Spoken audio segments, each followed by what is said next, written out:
Hey guys, it's Jamie, and we are still here at Jay's place. And I just had to drag in the recovery coach here, Will Allison, and he is a man of many hats, he says. So, Will, tell us a little bit about why peer support is so important. I really think it has to do with like relating to the person that is struggling, because I remember when I was getting sober and how alone I felt, and especially being incarcerated, I didn't feel like I could really relate to other people because a lot of people were either not admitting that they had a Mm-hmm. problem or they didn't have a problem with addiction. So I felt alone when it came to like getting into recovery and stuff. And when I actually got out, my circle was really, really small. I mean, I had like one buddy that was in recovery, and then I didn't know a lot of people to like actually contact and stuff. And so when I got into this field, I started to see the other side of how important it was to like go and sit one on one with somebody who is in, crisis mode, all the Right. way to somebody who is kind of getting stable, but they don't know what to do, and how important and vital it is for somebody just to be there, like Jordan was saying, walk hand in hand with them. Mm-hmm. Because like I remember, because I worked in the hospital too. I worked in Gwinnett County as a peer recovery coach, and man, like I've seen all the way somebody from being up for days and hallucinating, all the way to somebody that is dying from alcoholism or the cirrhosis of the liver. Right. And to be by their side and actually talking to somebody who is actually hallucinating and being able to know what it's like to be that Yeah. person and have been Yeah. there myself. It helps so much for them to feel calmer. It's like, I totally understand what you're going through right now.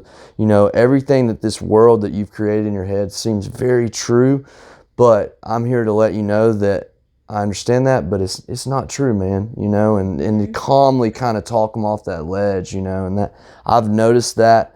I've never had to see a peer coach myself because when I got sober, that wasn't even a thing. I think it was in like New England is kind of where it started, and it wasn't down here yet. And I think it might have helped a lot to be able to have somebody there to support me when I was in the hospital bed after an overdose, and you Absolutely. kind of come to and you just are like in shell shock.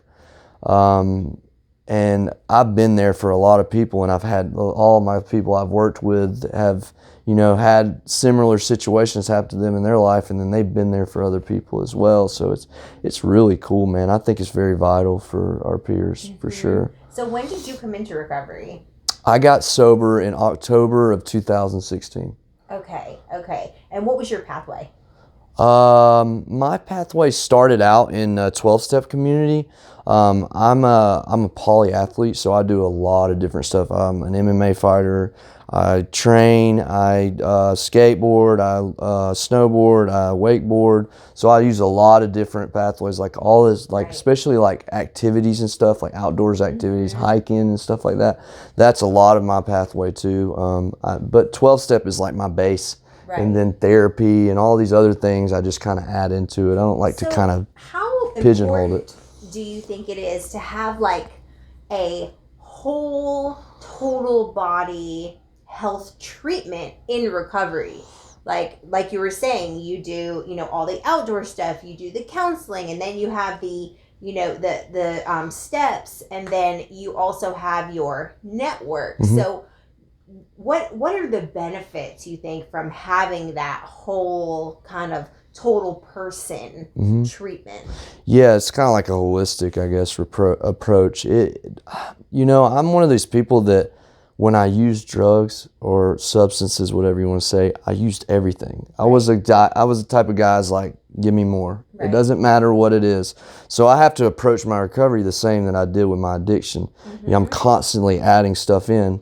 And when I kind of get, at a plane, where I start getting kind of dull or complacent, I have to add something else in. So Right. that's kind of like over the course of 4 years, I've constantly been trying to feed myself with better stuff to try to get to a higher level for myself, just so that I can kind of figure out what Will loves to do so I can love Right. myself even more, Yes, I and love that. I love how mm, you said that too about, learning to love yourself and what does Will like to do? Yeah. Because when we first come into recovery, right, we don't know what we like. Mm-hmm. We don't know what we like, what we don't like, what we want to do, what we don't want to do. So that is just that self-searching and loving yourself in those places is so important. So thank you for sharing that. One thing I want to ask you as a recovery coach is, how do you not take your work home with you? That's a great question. I actually was in a relationship with a woman who was an addiction counselor for a long time, and she would bring it home with her. And when we weren't together when she was doing this was prior, and I was always wondering, like if I could do that, would it affect me? I don't know. Like, I've gotten really good at turning the switch on and off, and it really has to do with where I'm at spiritually. If I'm connected with some kind of spiritual pathway, then I'm not worried about really what the other person is putting onto me, because I can go and try to feed myself in a different area, right, which is like what I'm talking about with my pathways and stuff. I'll go to those outlets and I'll feed myself enough to where I can go and I can assess this person, if they've been up for days, or if they've, lost everything in their life and they're giving you all their problems. And that's usually how it goes, is like a lot of my peer sessions or peers that I deal with, because like I don't always have like a one-on-one, especially working at Jay's place. I could be here and somebody could be doing community service and they could have a breakdown, Yeah. And it's, if I'm not right myself, it is very easy for me to take that home and to put that off onto somebody else myself. It's kind of like a ripple effect, Right. like if I don't do what I need to do, then I'm going to take what the negative, not really negative energy, but the energy that they're bringing to the table, and I'm going to put it onto somebody else. All I'm doing is passing it along. So like, I really believe in taking care of myself first. And I think me and Jordan, we're very big on believing like your own recovery has to come first before you can ever help somebody else get into recovery, because you're showing yourself by your actions. It's not by your words. People are watching what you're doing. They're not really, they might act like they're interested in what you're saying, but it really comes down to what you're doing. So. Right. Absolutely. Mm-hmm. Wow. And so tell us, okay, for the last question, what is your favorite thing about working at Jay's place?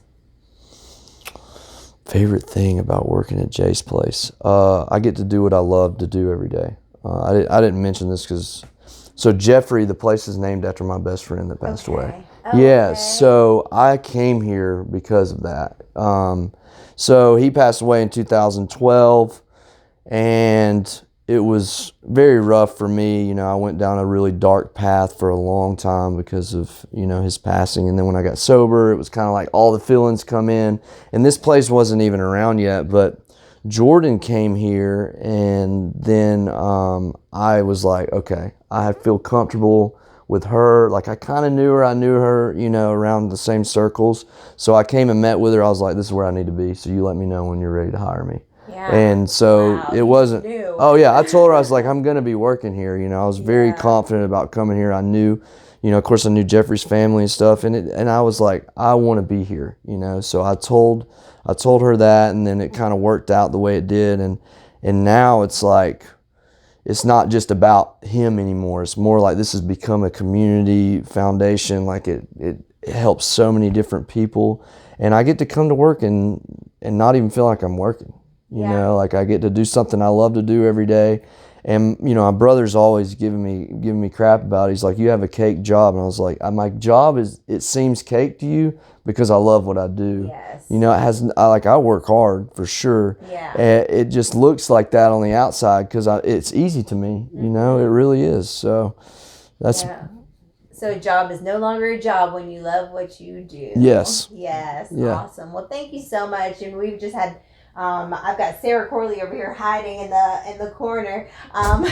We've had such a good time here, and got to tour the place. And if you have not come out to see Jay's place, you have got to come. You've got to experience the amazing staff. And this is a pretty super cool facility. If you see their outside, oh my goodness, they have this amazing outside place set up for meetings. It's just gorgeous. They've got this gorgeous grassy little area with these like cool chairs to like hang out and stuff. So you have to come check it out. So we will see you next time on Recovery Inspired Hope, and make sure you subscribe to Jamie Tall on YouTube. Awesome. Make you a promoter.